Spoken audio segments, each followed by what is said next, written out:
Norfolk Terrier. The Norfolk Terrier is a British breed of dog. Prior to gaining recognition as an independent breed in 1964, it was a variety of the Norwich Terrier, distinguished from the prick-eared Norwich by its drop ears, or folded ears. Together, the Norfolk and Norwich Terriers are the smallest of the working terriers. Description. Appearance. The Norfolk Terrier has a wire-haired coat which, according to the various National Kennel Club's breed standards, can be all shades of red, wheaten, black and tan, or grizzle. They are the smallest of the working terriers. They are active and compact, free-moving, with good substance and bone. Good substance means good spring of rib and bone that matches the body such that the dog can be a very agile rat or earth dog.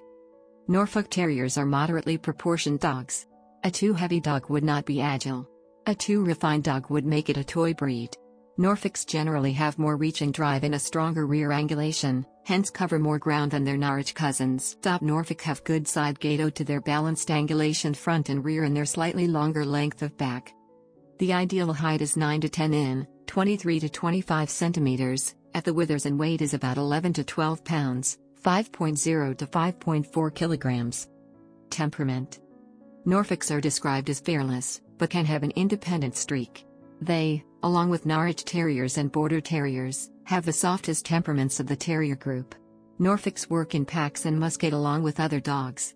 As companions, they love people and children and do make good pets. Their activity level is generally reflective of the pace of their environment.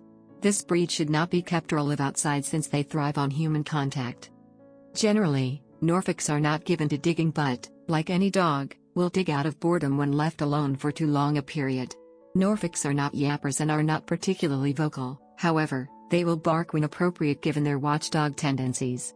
They generally cohabit well with other household pets when introduced as a puppy. Outdoors, they are natural hunters with a strong prey drive for small vermin. Working style. Norfolks were originally bred as barn dogs to rid the barn of vermin.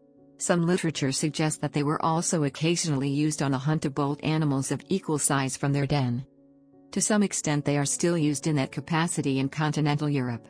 Norfolks are pack animals and hence expected to get along with other dogs while working or in the home. As a pack dog, they take turns working their prey. They are fearless and their courage is incredible. Today, of course, they are household companions and must have an agreeable disposition for living with people. Health. The life expectancy of a Norfolk Terrier is 8 to 14 years, with some growing as old as 17 years.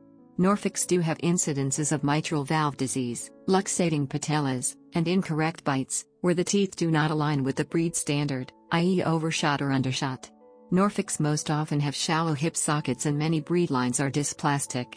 There has never been a Norfolk Terrier recognized by the Orthopedic Foundation for Animals, OFA, as having excellent rated hips. Therefore responsible breeders are testing for hip dysplasia. Breeders that do not radiograph hips and have them evaluated by either OFA or pen hip, cannot answer questions regarding hip dysplasia in their breeding program. Norfolks generally have medium to small litters. Responsible breeders only breed healthy dogs who are of good temperament, good pedigree lineage and best reflect the breed standard. The demand for Norfolk is far greater than the supply. The environment in which they are raised directly impacts the temperament of the puppy for its lifetime. Care. Grooming.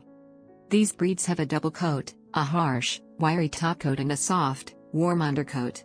Ideally, the coat is combed daily with a steel greyhound comb, but all that is really necessary for grooming a companion dog is a good combing once a week to remove the loose, dead hairs and prevent matting. As a minimum, the coat is hand stripped once in the fall and once in the spring. Clipping or cutting ruins the coat's colors and harsh texture. A Norfolk Terrier can be washed with a dog shampoo when it's dirty. The breed is considered largely hypoallergenic, although they do shed minimally year-round. History.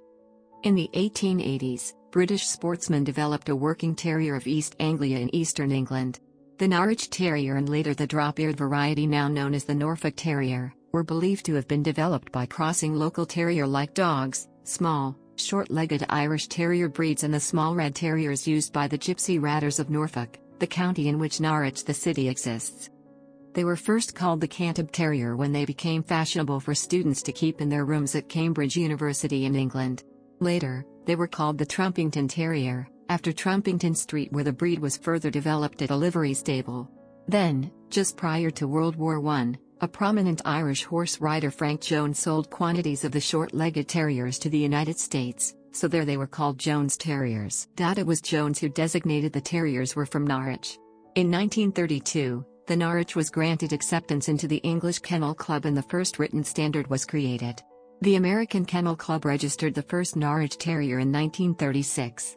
In 1964, the Kennel Club reclassified the drop-ear variety as its own breed, the Norfolk Terrier, and the prick-eared variety retained the name Norwich Terrier.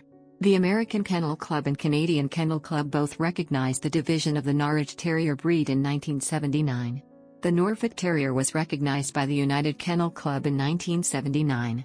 After many generations, these two breeds have developed as two distinct breeds both in physical looks and in temperament.